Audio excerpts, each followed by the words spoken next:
भारतीय क्रिकेटर सुरेश रैना ने परिवार संग किए दुधेश्वर नाथ मंदिर के दर्शन। विधिवत तरीके से की पूजा अर्चना, मनहत नारायण गिरी से लिया आशीर्वाद। गाजियाबाद। आज श्रावण कृष्ण अमावस्या के अवसर दुधेश्वर नाथ मंदिर गाजियाबाद में गाजियाबाद के गौरव भारतीय क्रिकेटर सुरेश रैना ने आज मंदिर आकर अपने मां पिताजी भाई एवं मित्रों सहित आकर पूज्य गुरुदेव श्री महंत नारायण गिरी जी महाराज श्री दुधेश्वर पीठाधीश्वर गाजियाबाद अंतरराष्ट्रीय प्रवक्ता श्री पंचदशनाम जूना अखाड़ा से आशीर्वाद प्राप्त किया। इस दौरान भारतीय क्रिकेट खिलाड़ी सुरेश रैना ने परिवार संग भगवान दुधेश्वर पंचामृत, फल के रस, पुष्प के रस सहित अन्य जलों एवं दुग्ध रुद्राभिषेक किया। पंचोपचार, षोडशोपचार, राजोपचार पूजन किया, आरती किया, महाराज श्री से आशीर्वाद प्राप्त किया, भगवान दुधेश्वर का प्रसाद ग्रहण करके प्रस्थान किया। सुरेश रैना जी ने गाजियाबाद शहर का नाम पूरे विश्व में फैलाया। भारत मां के सपूत है। क्रिकेट खेल में कई वर्षों तक देश का नेतृत्व किया है। सुरेश रैना जी के माताजी एवं भाई दिनेश रैना जी मंदिर आते रहते हैं, भगवान का पूजन, अभिषेक एवं महाराज श्री का आशीर्वाद प्राप्त करते रहते हैं। महाराज श्री सुरेश रैना के उत्तम स्वास्थ्य, दीर्घायु एवं अपने क्षेत्र में निरंतर आगे बढ़ते हैं, ऐसी कामना की। सरकार की गाइडलाइंस का पालन करते हुए शिवरात्रि पर भक्तों ने चढ़ाया जल। सावन के पावन महीने में आज महाशिवरात्रि है। ऐसे में अमूमन सभी शिवालयों में भगवान भोलेनाथ के भक्तों का भीड़ लग जाता है, लेकिन कोरोना वायरस के चलते इस बार मंदिरों में भक्तों की भीड़ देखने को नहीं मिल रही है। गाजियाबाद के प्राचीन दुधेश्वर नाथ मंदिर में रात 12 बजे से ही भगवान भोलेनाथ के भक्तों का आना जाना शुरू हो गया था। तस्वीरें द्वेषनाथ मठ मंदिर की है, जहां पर शिवालय के भीतर भगवान भोलेनाथ का जयकार गूंज रहा है। वहीं दूसरी ओर कोविड-19 काल के सभी नियमों का पालन भी किया जा रहा है। एक ओर तमाम भोले के भक्त मास्क लगाकर आए हुए हैं, वहीं दूसरी ओर मंदिर में प्रवेश करने से पहले भी सैनिटाइजर की टनल से होकर गुजरना पड़ रहा है। इंडिया न्यूज़ 1 में आपका स्वागत है। आज हम चर्चा करेंगे सावन में पड़ने वाले महाशिवरात्रि पर्व के बारे में। हम दुधेश्वर नाथ मंदिर में आए हुए हैं अपनी पूरी टीम के साथ और महंत श्री 108 नारायण गिरी जी महाराज से इसके बारे में हम चर्चा करेंगे। महंत जी, आपका परिचय बताइए। श्री महंत नारायण गिरी दुधेश्वर पीठाधीश्वर गाजियाबाद अंतर्राष्ट्रीय प्रवक्ता श्री पंचदशनाम अखाड़ा वाराणसी उत्तर प्रदेश। दुधेश्वर नाथ मंदिर का जो है बहुत प्राचीन इतिहास है। एक समय में यहाँ पर गाय आती थी और अपने आप ही उसका दूध निकलता था सोते ही। तो इसमें दुधेश्वर जो है दूध से प्रसन्न ईश्वर दुधेश्वर स्वयंभू शिवलिंग है, ऋषि लिंग भी है और सब मानव भी पूजा करते हैं। तो 3 प्रकार का कि ब्रह्म मुरारी सुरस लिंगम निर्मल वाच जन्म प्रकरण सदाशिवलिंगम सर्व शिवलिपित लिंगम पंकजार शोभित लिंगम।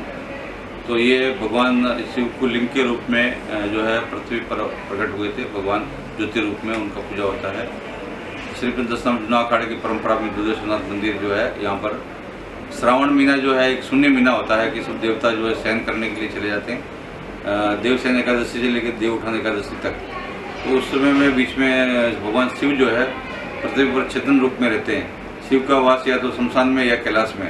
तो यहाँ पवित्र शमशान है दुधेश्वर नाथ मंदिर में, तो यहीं पर भगवान शिव का वास होता है 14 के दिन।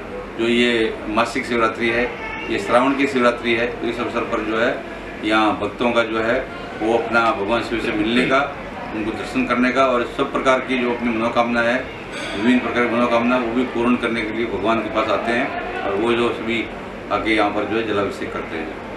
कहते हैं कि लंका का राजा रावण जो है त्रेता युग के समय में यहाँ पर आकर अपने पूजा अर्चना किया करता था, उसके बारे में बताइए। महंत, रावण जो है विश्वश्रवा जो ऋषि थे, उन्होंने ये लिंग को स्थापना किया है। इस लिंग को स्थापना के बाद रावण कुंभकर्ण ने पूजा किया। रावण का जो पहला शीश है यहाँ चढ़ाया, जैसे 10 शीश थे, शंकर जी को भेंट किया, पहला शीश यहाँ चढ़ाया। ये काशी विश्वनाथ का उपज्योतिर्लिंग के रूप में भी मान्यता प्राप्त है। गरीब गिरी जी, इलाची गिरी जी सिद्ध संतों के समाधि आज भी दर्शन होते हैं। और यहाँ पर प्राचीन समय में कुआं है, गुफा है। तो कई जो है चमत्कारिक जो है यहाँ पर परंपराओं से यहाँ भगवान का पूजा पाठ और बहुत से संतों का और बहुत से भक्तों को जो है समय समय पर उनके जीवन में चमत्कार होता रहता है और भगवान का, दुधेश्वर का और उनके गणों का आशीर्वाद प्राप्त होता रहता है। कलयुग के समय में अनैतिकता और अनाचार जैसे जैसे बढ़ता जा रहा है, उस समय में भक्तों के लिए क्या अनुकूल रहेगा, किस तरीके से धर्म का पालन करेंगे, उसके बारे में कुछ बताएं। देखिए कि भगवान का सुमरण करना, जैसे अपना भक्ति है भगवान का ये शिवाय नमो या ओम नमो शिवाय ये जप करना भगवान का। और हमारा एक शिव गायत्री है, तत्पुरुषाय विधि में महादेवाय धीमे तन्नो रुद्रो प्रचोदयात्। तो शिव गायत्री का जप है, शिव पुराण का पाठ वगैरह है, एक समय में व्रत वगैरह करना है। और ऐसे भी क्या है कि व्यक्ति सात्विक रूप से प्रभु का चरणों में रख दे, भक्ति करे और समर्पित भाव से सब अपना जो है क्रोध करे तो इसके साथ में जो है करुणा भी करना चाहिए। तो इसी विशेष रूप से वो जो है कोई भी किसी से घृणा करे तो उसको प्रेम और स्नेह भी करना चाहिए। तो ऐसे अपनी दृष्टि रखनी चाहिए कि समदृष्टि, कि सभी जीवों का सब लोगों का कल्याण हो। और शिव जो नाम है, दूसरा नाम कल्याण का है। भोलेनाथ वो जो एक जल से भी लोटे के जल मूर्ति जल के लोटे से भी प्रसन्न हो जाते हैं। तो भोलेनाथ का भगत बनना है तो भला बनना है और सभी के हित में, सबके जो हित है उसमें कार्य करना है और अपने देश अपने राष्ट्र के प्रति समर्पित भाव होकर प्रत्येक मनुष्य के प्रति समर्पित भाव रखते हुए उनके उत्थान का, अपने उत्थान का नहीं दूसरे के उत्थान का रास्ता जो प्रशस्त करे और उसमें वो उसको विकास पथ पर अग्रसर करे। तो निश्चित रूप से जो है ये कलयुग का इसका प्रभाव नहीं रहेगा, क्योंकि सत्कर्म करने से व्यक्ति जो है वो जो अपने आप में जो है सब प्रकार का क्लेश होगा निवारण हो जाता है। जैसे श्रद्धालुओं के लिए क्या व्यवस्था की गई है? हमने इधर में अपना एक 2 गज का दूरी है, मजबूरी दूरी भी रखाना है, मास्क लगाना जरूरी। इसके बाद में सैनिटाइजर की गुफा बनाया कि उसके अंदर में होकर आना है। भगवान शिव के ऊपर में वो घेरा बनाया कि भाई शिवलिंग को स्पर्श नहीं करना है। जो मंदिर में और मूर्तियाँ स्थापित है, समाधि है और भी ठाकुर द्वारा वगैरह, कहीं भी भगत को जाना नहीं है, केवल शिव जी का दर्शन करके वो जो है आराम से जाए, शांतिपूर्वक जलाभिषेक करे। और ये कोरोना का जो है केंद्र सरकार राज्य सरकार का जो गाइडलाइन है उसको भी पालन करते हुए हमने जो कांवड़िया यात्रा है वो स्थगित होने के बाद में नगर निगम ने, गाजियाबाद नगर निगम ने यहाँ 5 गंगा जी का टैंकर व्यवस्था किया है। एक हिंदू युवावाहिनी ने भी हरिद्वार से गंगा जल का टैंकर खड़ा किया है।